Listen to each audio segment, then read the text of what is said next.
Welcome to my world history notes. As a survey of world history. I don't, excuse me, I don't get into topics too deep, but a survey of world history. I'm reading from the book I wrote to teach homeschoolers.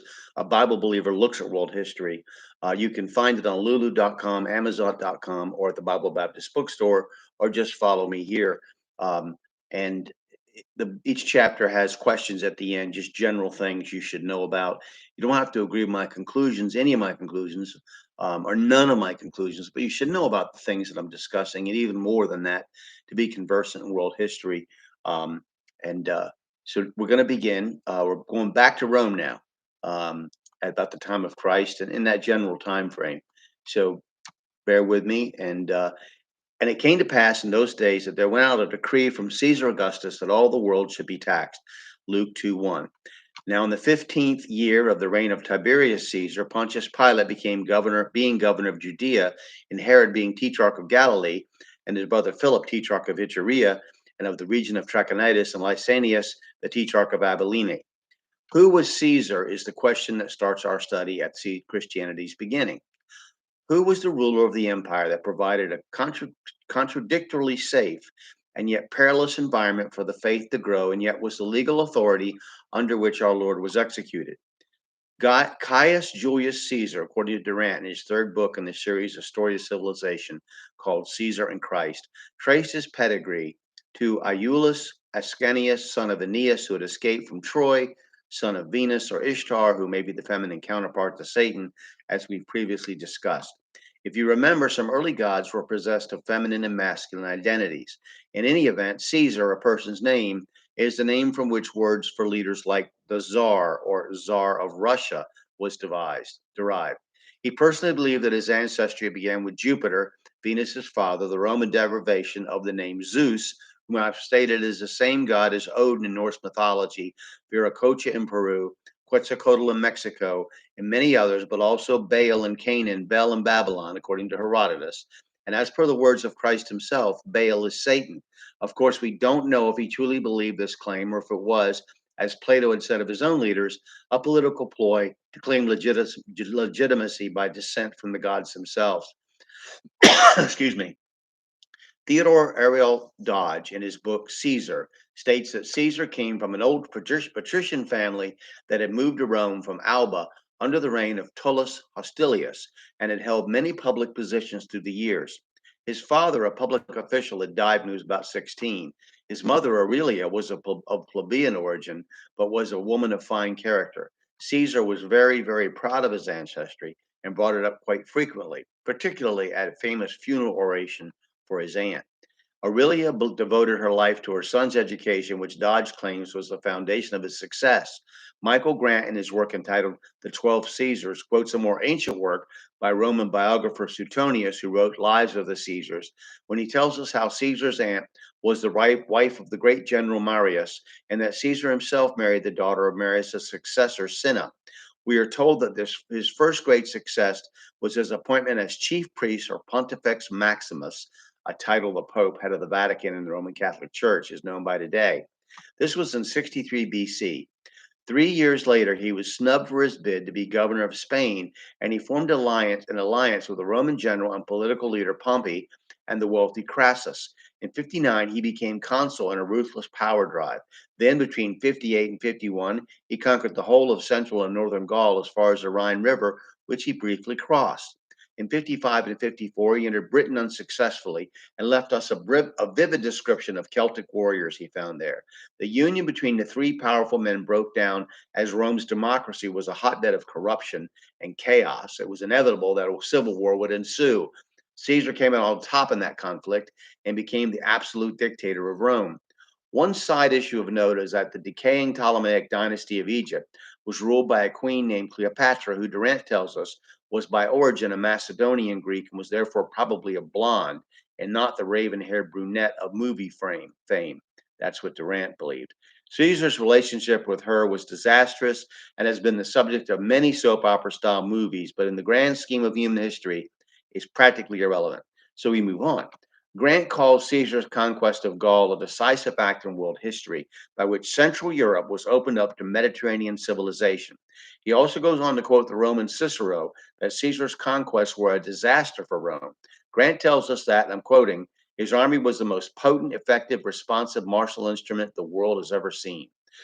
Unquote. Dodge has written a nearly 800-page book on Caesar's military successes, and Caesar himself authored books relating his successes. Excuse me.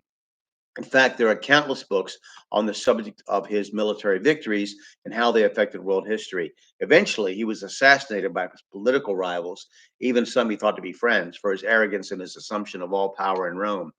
Gaius Octavius, who became the Caesar Augustus spoken of in Luke 2:1, was known as Octavian during his rise to power. Julius Caesar sponsored his career and adopted him. Octavian pursued a 14-year struggle after the dictator's death for power and eventually became emperor of Rome, finally defeating Caesar's friend Mark Antony through Octavian's own ally Agrippa in 31 BC. The struggle, which lasted since Julius Caesar's murder in 44 BC, was destined to come to an end with Antony's defeat. The next year, Antony and Cleopatra, who had both become his lover also, committed suicide. Augustus received the title of chief priest in 12 BC and father of the country in 2 BC. He continued to rule until his death in 14 AD, with his hand-picked successor Tiberius exercising most of the real power, or so Grant tells us. But Tiberius of Luke 3:1 was in his mid-50s when he finally assumed power, although he had been, in fact, if not in name, ruler for some time. These rules overlap as an old, Augustus was 76 when he died. Caesar looks to his successor for carrying on the more difficult duties of office.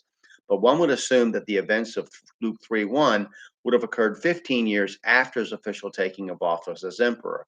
This would fit in with Christ's age, as understood by both theologians and historians. To God, these important men in secular history deserve only a footnote.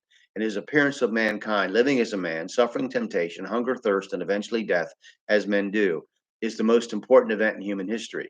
The birth, life, death, and resurrection represent the hinge upon which all human history swings.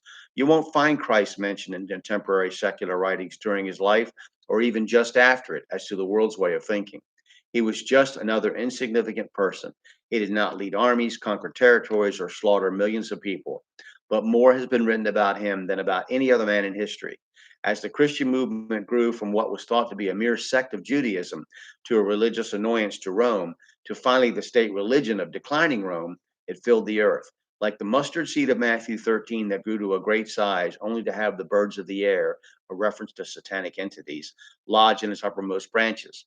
Still, as God showed Elijah in 1 Kings 19:18, God has always kept a remnant to himself. The events after Christ's crucifixion and resurrection in about 33 AD are dominated by the Jewish war of rebellion against Roman authority, and such events as the destruction of Jerusalem and other events such as the mass murder and suicide at the hilltop fortress of Masada.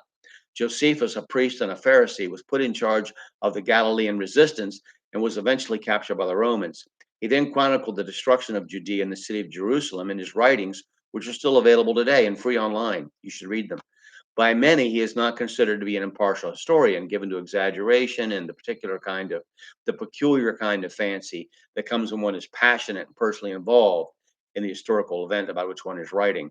But he gives a dramatic account of the way the Jewish nation, subservient to Rome, turned in on itself and destroyed many of its own. There appears to have been both a war rebellion against Rome and a civil war among the various Jewish groups themselves. The destruction of Jerusalem and the temple are foretold by Jesus himself, as you will read. Josephus speaks about Jesus as being Christ and tells of his resurrection, so that it must have been common knowledge due to the statement of Christians. His reference to Jesus is quoted by Eusebius and found in extant, that means currently existing copies of his work, is highly controversial, and many consider it to be a later interpolation addition, but others point out that it does not imply that Josephus was a believer, but rather mocking the belief that Jesus is the Messiah. The historian Suetonius, writing nearly a century later, mocks the whole belief of the resurrection as mere superstition, certainly after he sacrificed a chicken to one of his deities. Pliny the Younger refers to early Christian worship in one of his letters to the Emperor Trajan And Lucian of Samosata mocks the faith of Christians in his extant writing. So there is a clear historical reference to the existence of the Christian faith in the first and second centuries, and it is therefore certain that it was not, as some liberals say, an invention of the early third or late second century. In Josephus and plus, ancient mythologies are about great men of war, martial are feats of strength and conquest, not about common people, carpenters' sons who are, executed as a criminal. Anyway, in Josephus' works, Antiquities, he details the war between the Jews and Rome that led to Jerusalem's destruction, in which more than 1 million Jews were slaughtered.